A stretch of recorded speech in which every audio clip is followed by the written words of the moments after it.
شروع کرتے ہیں اللہ کے بابرکت نام سے جو بڑا مہربان اور نہایت رحم والا ہے۔ تمام تعریفیں میرے اللہ رب العزت کے لیے ہیں۔ السلام علیکم لسنرز، میں ہوں آپ لوگوں کی ہوسٹ نوشین، اور میں اپنے چینل خوفناک کہانیوں میں آپ سب کو خوش آمدید کہتی ہوں۔ لسنرز، میں امید کرتی ہوں آپ لوگ جہاں بھی ہوں گے بالکل خیر خیریت سے ہوں گے اور خوش باش ہوں گے۔ آج پہلا روزہ ہے اور میں دعا کرتی ہوں کہ آپ سب کا پہلا روزہ بہت اچھے سے گزرے اور اسی طرح سے باقی بھی سارے روزے بہت اچھے گزریں۔ اپنی دعاؤں میں مجھے میرے والدین کو ضرور یاد رکھیے گا۔ آج آپ لوگوں کے لیے میں بہت زیادہ دلچسپ خوفناک کہانیاں لے کر آئی ہوں جنہیں آپ لوگ بہت زیادہ پسند کریں گے۔ میرے چینل کی خوفناک کہانیوں کو زیادہ سے زیادہ لائک کیا کریں، شیئر کیا کریں اور اپنی رائے کا اظہار کمنٹ باکس میں ضرور کیا کریں۔ میری آج کی سٹوری پر جو لائکس ٹارگٹ ہے وہ 300 ہے۔ اس کو ضرور آپ لوگ انشاءاللہ کمپلیٹ کریں گے۔ بڑھتے ہیں آج کی پہلی خوفناک کہانی کی طرف۔ یہ خوفناک کہانی عامر شیئر کر رہے ہیں ڈی جی خان سے۔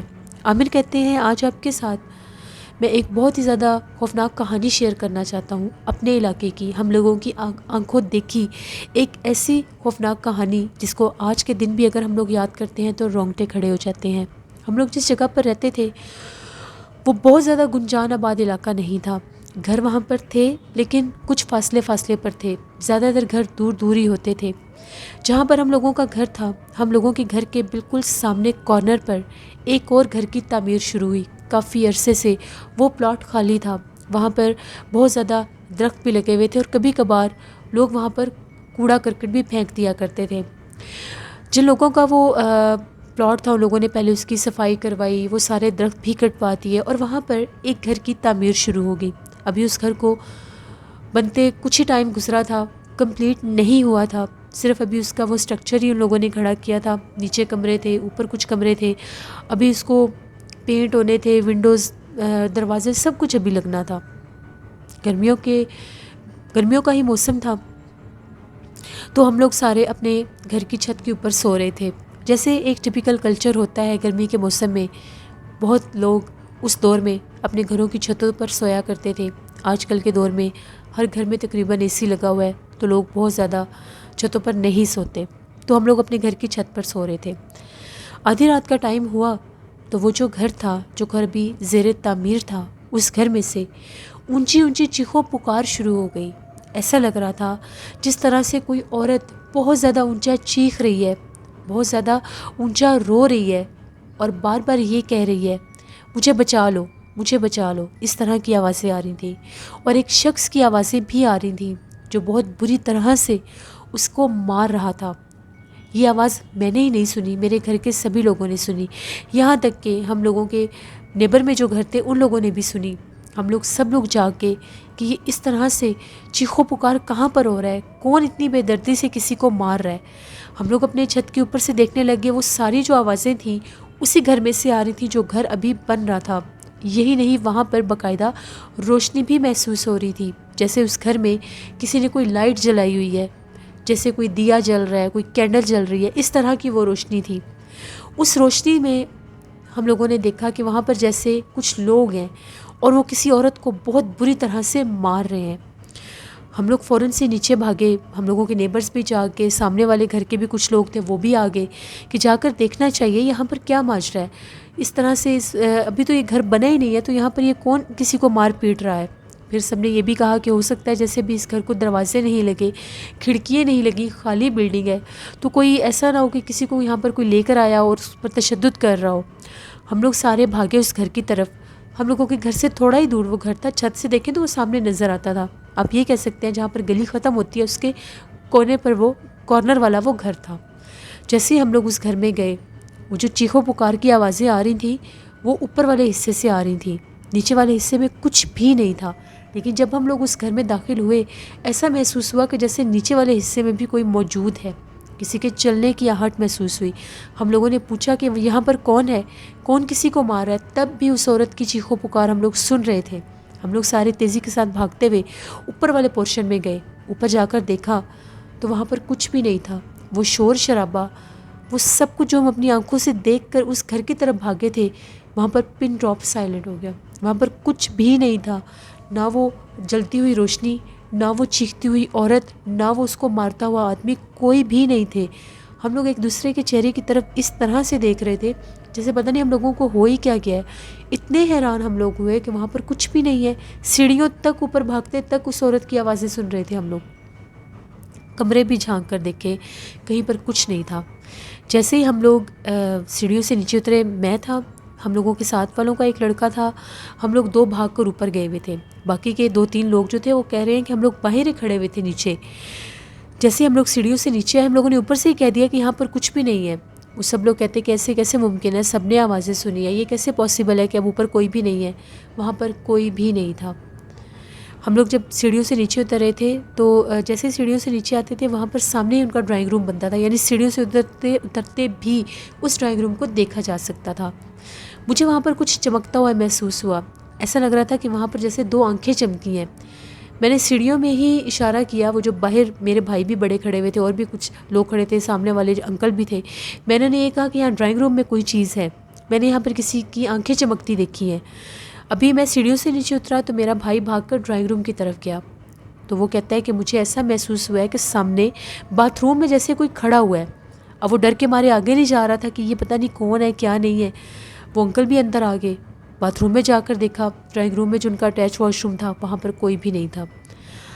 اب وہ جو انکل تھے انہوں نے یہ کہا کہ جتنی جلدی ہوتا ہے اس گھر سے باہر نکلو, ہو نہ ہو یہ کچھ جنات کا معاملہ لگتا ہے. جیسے یہ پلاٹ خالی تھا, یہاں پر ان لوگوں نے ایک دم سے گھر بنوانا شروع کر دیا ہے, درخت بھی کاٹے ہیں, تو شاید یہ جنات کا معاملہ ہو. وہ ایجنٹ تھے.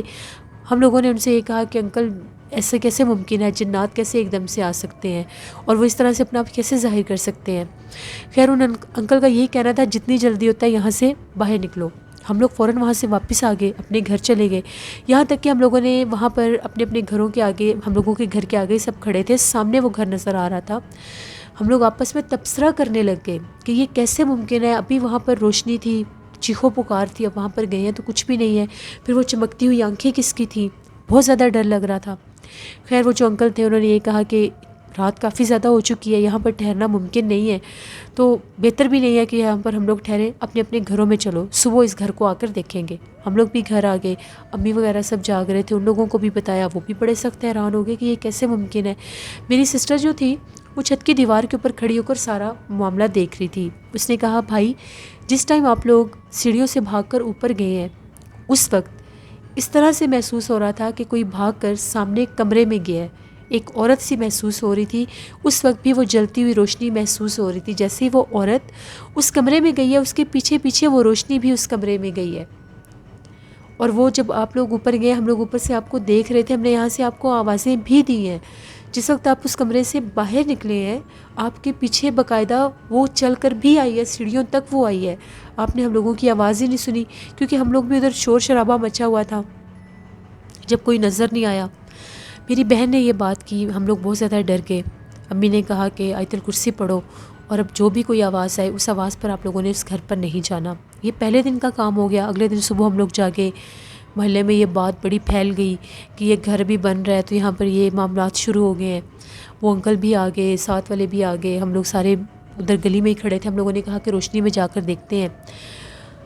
اب وہاں پر وہ جو ان کے لیبر کام کرنے والے جو کام وہاں پر کر رہے تھے آج وہ بھی نہیں آئے. حیرانگی کی یہ بات تھی کہ وہ کیوں نہیں آئے, ان کا ہی ہم لوگ انتظار کر رہے تھے. دوپہر کے 12 بج گئے تو 2 آدمی آئے اور آ کر یہ کہتے ہیں کہ ابھی وہ جو آنر ہے انہوں نے کام رکوا دی ہے, تو ہم لوگ اپنا سامان اٹھانے آئے ہیں. وہ لوگ کہہ رہے ہیں کہ ہم لوگ کچھ عرصے تک, کچھ دنوں تک یہ گھر بنوائیں گے, ابھی جتنا بنا ہے اس کو یہیں پر چھوڑ دو. ہم نے انہیں رات والی ساری بات بتائی. تو وہ جو کام وہاں پر مزدور کر رہے تھے ان کا یہ کہنا تھا کہ ہم لوگ جب یہاں پر گھر بنا رہے تھے ہم لوگوں کو بہت سے مشکلات آئی ہیں. بہت سے ہم لوگوں کے جو مزدور یہاں پر کام کر رہے تھے وہ بیمار ہو گئے ہیں.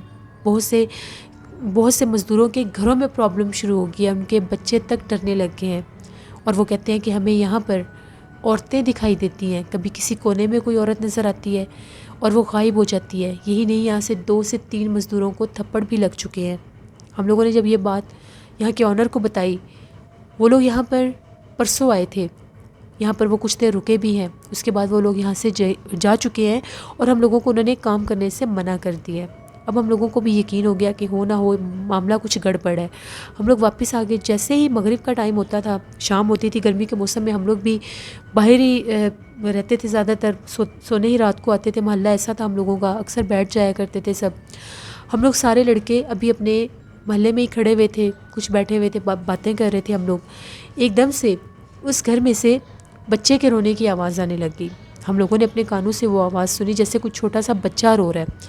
میرا ایک دوست گلی کے کونے پر جا کر کھڑا ہو گیا، میں نے اسے منع کیا کہ اندر نہ جانا، یہ گھر کوئی آسیب زدہ لگتا ہے، یہاں پر جنات کا مسئلہ ہے۔ اس نے کہا میں اندر نہیں جاتا، میں صرف کھڑا ہو کر دیکھ رہا ہوں۔ اس نے دیکھا تو ایک دم سے چیخیں مارتا ہوا واپس بھاگا۔ ہم نے اسے کہا کہ تمہیں کیا ہوا ہے، تم اندر بھی نہیں گئے اور تم چیخیں مارتے واپس بھاگے ہو؟ اس نے یہ کہا کہ میں بالکل سامنے تھا تو میں نے دیکھا کہ وہ جو گھر سامنے نظر آ رہا تھا، کیونکہ گیٹ تو ابھی لگا نہیں تھا، اس کو گیٹ ابھی لگنا تھا اس کو۔ وہ کہتا ہے کہ بالکل سیڑھیوں میں نے دیکھا کہ چھوٹا سا بچہ ہے، بالکل چھوٹا سا، یعنی وہ سال کا بھی نہیں ہوگا، اتنا چھوٹا بچہ ہے، اور وہ سیڑھیوں میں جیسے اچھل رہا ہے اور رو رہا ہے، عجیب آوازیں نکال رہا ہے، اس کی آنکھیں چمک رہی ہیں۔ ہم لوگ بہت زیادہ ڈر گئے، ہم محلے والوں نے یہی ڈیسائیڈ کیا ہم لوگ کسی عامل کو بلا کر لاتے ہیں، پتہ کرواتے ہیں، ہم لوگوں کے یہاں پر گھر ہیں، ہم لوگوں نے یہاں پر رہنا ہے۔ آنر کو بھی ہم لوگوں نے بلوایا، وہ ہم لوگوں کے محلے کے ہی ایک انکل تھے، ان کے کچھ جاننے والے تھے، وہ ان کو بتائی کہ یہ بات، وہ بھی آگے وہاں پر ایک عامل کو لے کر آئے۔ وہ عامل صاحب جو تھے، انہوں نے جب جا کر سارا چیک کیا تو ان کا یہ کہنا تھا کہ یہ جو پلاٹ تھا یہ سیف زدہ تھا، یہاں پر جنات کا بسیرا تھا، جنات کے خاندان آباد تھے۔ ان لوگوں نے جب وہ درخت کٹوائے ہیں، اس کے بعد یہاں پر گھر بنوانا شروع کیا ہے، تو وہ جو جنات تھے دوبارہ سے اس گھر میں مقیم ہو گیا، وہ یہاں سے گئے ہی نہیں تھے۔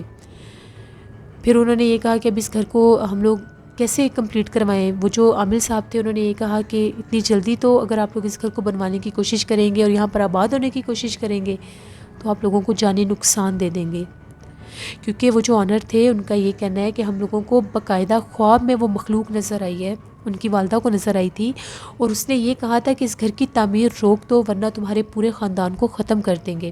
اس عورت کے ساتھ ڈھیر سارے بچے بھی ہیں، عورتیں بھی ہیں، بوڑھے بھی ہیں۔ وہ لوگ بہت زیادہ ڈر گئے اور ان لوگوں نے اس گھر کی تعمیر روک دی۔ پھر ہم لوگوں نے کہا کہ ہم لوگ اس محلے میں رہتے ہیں، اب ہم لوگ کیا کریں؟ پھر وہ جو عامل تھے انہوں نے ایک مٹکا منگوایا، اس میں انہوں نے پتہ نہیں کچھ تفیظ وغیرہ رکھے، اور اس مٹکے کو انہوں نے اس گھر کے بالکل سینٹر میں، جیسے گیٹ سے اندر انٹر ہوتے تھے وہاں پر انہوں نے رکھ دیا۔ انہوں نے یہ کہا کہ کوشش کرنا ہے کہ اس کو کوئی بھی نہ اٹھائے، تو وہ جنات یہاں سے باہر نہیں نکل سکیں گے اور اپنا آپ اس طرح سے ظاہر نہیں کریں گے۔ جیسے انہوں نے وہ جو مٹکا سا رکھا تھا اس میں وہاں پر اس کو رکھا، اس گھر کے باہر ان لوگوں نے باہر کی طرف سے ہی کچھ لا کر چیزیں، جیسے وہ سوکھے درخت کی ٹہنیاں ہوتی ہیں، وہ لا کر ڈھیر ساری وہاں پر رکھ دی کہ اس گھر کے اندر کوئی نہ جا سکے۔ تو پھر وہاں پر وہ جو مخلوق اس طرح سے اپنا آپ ظاہر کر رہی تھی وہ کچھ کم ہو گئی، لیکن ہم لوگ اتنے حیران ہیں، اس گھر میں، اس کھلے گھر میں کوئی جانور تک بھی نہیں جاتا تھا۔ جن کا وہ گھر تھا نہ انہوں نے وہ کمپلیٹ کروایا، نہ اس کی تعمیر پوری ہوئی، نہ ہی وہ لوگ وہاں پر شفٹ ہوئے، وہ ایک کھنڈر بن کے رہ گیا۔ وہ مٹکا کافی عرصہ وہاں پر رہا، اس کے بعد وہ ابھی بنا تو پورا تھا ہی نہیں، وہ جو اس کا ملبہ تھا کچھ جو تھوڑا بہت بنا تھا، جو اوپر کا حصہ تھوڑا سا بنا ہوا تھا، اوپر ایک کمرہ بنا ہوا تھا، آندھی طوفان آئے وہ بھی گرنے لگ گیا اور وہ بالکل ایک کھنڈر کی شکل اختیار کر گیا۔ وہ لوگ وہاں پر آئے ہی نہیں۔ یہ ہم لوگوں کو اپنا آنکھوں دیکھا واقعہ، جس کو ہم لوگوں نے خود اپنی آنکھوں سے دیکھا ہے اور ہم لوگ فراموش نہیں کر سکتے۔ اور میں آپ سب کو یہ میسیج دینا چاہتا ہوں، جب بھی کسی ویران جگہ پر گھر بنوانا چاہیں، کوئی پلاٹ ہو، آپ لوگوں کی اپنی ہی وہ زمین ہو، تو پہلے اس پر کسی عامل کو بلا کر پڑھائی کروانی چاہیے، تب کام شروع کروانا چاہیے، کیونکہ ہم لوگ نہیں جانتے کہ آپ لوگوں کے چھوٹے سے سٹیپ سے دوسروں کی زندگی کو بھی خطرہ ہو سکتا ہے۔ یہ ایک کہانی تھی جو عامر نے شیئر کی، بہت شکریہ عامر آپ کا۔ بڑھتے ہیں ایک اور خوفناک کہانی کی طرف۔ یہ خوفناک کہانی پرینکا نائک انڈیا سے شیئر کر رہی ہیں۔ پرینکا کہتی ہیں، آج آپ کے ساتھ میں ایک ایسی کہانی شیئر کرنا چاہتی ہوں جو میری پھپھو کی ساس کی زندگی کی ہے۔ جب ان کی نئی شادی ہوئی تو جس گھر میں وہ لوگ شفٹ ہوئے، وہ گھر کافی زیادہ بڑا تھا اور کچا مکان تھا ان کا۔ اپنے اس گھر کے کچھ کچے حصے میں ان لوگوں نے پھول پودے لگائے ہوئے تھے، وہاں پر ان لوگوں نے چنبیلی کے پودے بھی لگائے ہوئے تھے۔ پھپھو کہتی ہیں اکثر ایسا محسوس ہوتا تھا کہ جیسے وہ چنبیلی کے پودے کے پاس کوئی نہ کوئی ہوتا ہے، غور کرنے لگتے تھے تو کبھی کوئی نظر نہیں آتا تھا۔ رات کے ٹائم اس کی خوشبو بہت زیادہ مہکتی تھی۔ تو ایک دفعہ ایسا ہوا، جو میری دادی اماں تھی، دادی اماں رات کے ٹائم واش روم گئیں، تو جیسے واش روم سے واپس آئیں تو کیا دیکھتی ہیں، انہیں چنبیلی کے پودوں کے پاس ان کو کوئی بیٹھا ہوا دکھائی دیا۔ جب انہوں نے غور کر کے دیکھنا چاہا تو وہ بہت زیادہ ڈراؤنے چہرے والی کوئی بوڑھی عورت تھی جو ان چنبیلی کے پودوں کے اوپر جھکی ہوئی تھی۔ اس کے سر کے بال کھلے ہوئے تھے، بہت لمبے اس کے سر کے بال تھے اور اس کے ہاتھ بھی مڑے ہوئے تھے، جیسے اس نے دادی اماں کو دیکھا، دادی اماں نے پوچھا کہ تم کون ہو، یہاں پر کیا کر رہی ہو، تو ایک دم سے وہ چنبیلی کے پودے سے تھوڑی سی پیچھے ہٹی اور غائب ہو گئی۔ دادی اماں بہت زیادہ ڈر گئیں۔ صبح انہوں نے یہ بات دادا ابو کو بھی بتائی اور گھر کے باقی لوگوں کو بھی بتائی۔ تو جو دادا ابو تھے وہ ایک عامل صاحب کو لے کر آئے۔ جب عامل صاحب وہاں پر آئے، انہوں نے اس جگہ کا سارا وزٹ کیا، اس جگہ کو دیکھا، تو ان کا یہ کہنا تھا کہ یہ جو چنبیلی کا پودا ہے اس کے اوپر ایک چڑیل عاشق ہے، کیونکہ یہ خوشبو والا پھول ہے، یہاں پر جنات لازمی آتے ہیں۔ جب رات کے ٹائم خوشبو مہکتی ہے تو وہ جنات اپنا آپ ظاہر کرتے ہیں۔ آپ لوگوں کی اس حدود سے آگے وہ اس لیے نہیں بڑھ سکتے کہ آگے آپ لوگوں کی عبادت گاہ ہے جہاں پر آپ لوگ عبادت کرتے ہیں، تو وہ اس لیے آگے نہیں آتی۔ بہتر یہی ہے کہ آپ لوگ اس پودے کو کٹوا دیں۔ پھر وہ جو عامل تھے انہوں نے کچھ تعویذ بھی دیے میرے دادا ابو کو، وہ تعویذ انہوں نے باندھے اور بعد میں انہوں نے وہ جو چنبیلی کا پودا تھا وہاں سے کٹوا دیا۔ یہ ایک اسٹوری تھی جو پرینکا نائک نے شیئر کی۔ بہت شکریہ پرینکا نائک آپ کا۔ اس طرح چنبیلی کے پودے پر اکثر میں نے بھی سنا ہے اس پر جنات کا بہت زیادہ اثر ہوتا ہے، تو کوشش کیا کریں کہ اپنے گھروں میں چنبیلی کے پودے گھروں کے اندر بالکل بھی مت لگایا کریں۔ بڑھتے ہیں ایک اور خوفناک کہانی کی طرف۔ یہ خوفناک کہانی وقاص احمد شیئر کر رہے ہیں مانچسٹر سے۔ وقاص کہتے ہیں آج آپ کے ساتھ آزاد کشمیر کے ایک شخص کی کہانی شیئر کرنا چاہتا ہوں۔ وہ کہتا ہے کہ مجھے میرے دوست نے خیبر پختونخوا بلایا اور کہا کہ مجھ سے ملنے آؤ، کافی عرصہ ہو گیا تم آئے نہیں ہو۔ تو وہ جو آدمی تھا اس نے یہ کہا کہ جمعے کو میں فری ہوتا ہوں، جمعے کو میں ضرور آؤں گا تمہاری طرف۔ وہ کہتا ہے کہ جمعے کا دن تھا، میں وہاں پر پہنچ گیا، جاتے جاتے مجھے شام ہو گئی۔ تو جیسے میں اس کے گھر کی طرف جانے لگا تو وہاں پر ایک چھوٹی سی گلی تھی۔ جیسے میں اس گلی میں جانے لگا تو میں نے دیکھا مغرب ہو چکی تھی، مغرب کے بعد کی بات ہے۔ اس گلی میں جیسے ہی میں داخل ہوا تو ایک دم سے میں کیا دیکھتا ہوں کہ سامنے ایک عورت بیٹھی ہوئی ہے زمین کے اوپر، اور وہ میں اس کے پاس سے گزرنے لگا ہوں تو مجھے یہ کہتی ہے میری بات سنو، میری مدد کر دو۔ تو میں نے اس سے پوچھا کہ تم کون ہو اور یہاں پر کیا کر رہی ہو؟ اس نے یہ کہا کہ میری طبیعت نہیں ٹھیک، یہاں پاس ہی میرا گھر ہے، تمہاری بہت مہربانی ہوگی، مجھے میرے گھر تک چھوڑ دو، یہ سامان ہے مجھ سے اٹھایا نہیں جا رہا، میری مدد کر دو، میں بہت دیر سے یہاں پر اکیلی بیٹھی ہوں اور کسی کے آنے کا انتظار کر رہی ہوں۔ وہ جو آدمی تھا اس نے یہ کہا ٹھیک ہے چلو میں تمہاری مدد کر دیتا ہوں۔ اس نے اس کا سامان اٹھایا، وہ عورت اس کے ساتھ چلنے لگی اور اس کو اس گلی سے نکال کر ایک ایسے حصے میں لے آئی جو بالکل ویران اور سنسان تھا۔ وہ آدمی کہتے ہیں جیسے میں نے غور کرنا چاہا تو وہ جو جگہ تھی وہ قبرستان تھا۔ جب اس قبرستان کے بالکل باہر میں پہنچا، میں نے اس کا سامان رکھا اور پوچھا کہ یہ تو مجھے قبرستان میں لے آئی ہو۔ ایک دم سے اس کی آواز بدل گئی اور اس نے مجھے یہ کہا کہ بس تمہارا یہیں تک کام تھا، جتنی جلدی ہو سکتا ہے یہاں سے چلے جاؤ ورنہ تمہیں جانی نقصان پہنچا دوں۔ یہ کہنے کی دیر تھی، ایک دم سے اس عورت کی آواز اور چہرہ بدل گیا۔ اس کا چہرہ بہت زیادہ ڈراؤنا تھا اور ایک دم سے وہ اس قبرستان کے کونے پر ہی غائب ہوگی۔ وہ جو آدمی تھا وہ بہت زیادہ ڈرا اور وہاں سے بھاگتا ہوا اس آدمی کے پاس گیا جس سے اس نے ملنے جانا تھا۔ وہاں پر پہنچا تو بہت زیادہ ڈرا ہوا تھا۔ اس نے ساری بات بتائی کہ میرے ساتھ یہ معاملہ ہوا ہے، میں فلاں راستے سے گزر رہا تھا تو وہاں مجھے ایک عورت نے روکا۔ اس آدمی کا یہ کہنا تھا یہ ہم لوگوں کے علاقے کی ایک تنگ سی گلی ہے، یہ بند گلی کے نام سے مشہور ہے، یہاں پر ایک چڑیل کا بسیرا ہے۔ شام کے ٹائم جب بھی کوئی مسافر یا کوئی نیا بندہ یہاں سے گزرتا ہے تو یہ اس کو مختلف روپ لے کر اپنی طرف بلاتی ہے، مدد کے لیے بلاتی ہے اور پھر اس کو قبرستان تک لے جاتی ہے۔ بہت سے لوگوں کو یہ جانی نقصان بھی پہنچا چکی ہے۔ تمہاری قسمت اچھی ہے، تم پر اللہ کا کرم تھا جو اس نے تمہیں جانی نقصان نہیں پہنچایا اور تم بچ گئے ہو۔ اس آدمی نے یہ کہا کہ میری پاکٹ میں ہر وقت سورۃ یاسین چھوٹے بالکل وہ مائکرو کاپی میں جو ہوتی ہے وہ ہوتی ہے، آیت الکرسی ہوتی ہے جو میں اپنے ساتھ رکھتا ہوں۔ تو اس شخص کا یہ کہنا تھا اسی وجہ سے تم بچ گئے ہو۔ وہ آدمی کہتا ہے پھر میں اس شخص کو ملا اور وہاں سے واپس آ گیا۔ یہ ایک سٹوری تھی جو وقاص احمد نے شیئر کی مانچسٹر سے۔ بہت شکریہ وقاص احمد آپ کا۔ جس طرح سے یہ تھی آج کی خوفناک کہانی ہے، اپنا فیڈ بیک مجھے ضرور دیں آپ لوگوں کو کیسی لگی۔ آپ لوگ بھی اپنی خوفناک کہانیاں شیئر کر سکتے ہیں ڈسکرپشن باکس میں دیے گئے ای میل آئی ڈی noshinwil57@gmail.com پر۔ اس کے علاوہ آپ لوگ مجھے کمنٹ باکس میں بھی سٹوری شیئر کر سکتے ہیں۔ آج پہلی افطاری ہوگی تو ان لوگوں کو بھی ضرور یاد رکھیے گا جو ڈیزرونگ ہیں، جن کے گھر میں شاید روزہ کھولنے کے لیے وہ سب کچھ نہ ہو جو آسانی سے ہم لوگوں کے پاس ہے۔ جتنا آپ لوگ دیں گے اللہ اس سے زیادہ آپ کو نوازے گا۔ اپنی ڈھیروں دعاؤں میں مجھے ضرور یاد رکھیے گا۔ کل آپ لوگوں کے ساتھ پھر ملاقات ہوگی کسی نئی خوفناک کہانی میں۔ جہاں رہیں خوش رہیں۔ Thank you for watching, stay blessed. اللہ نگہبان۔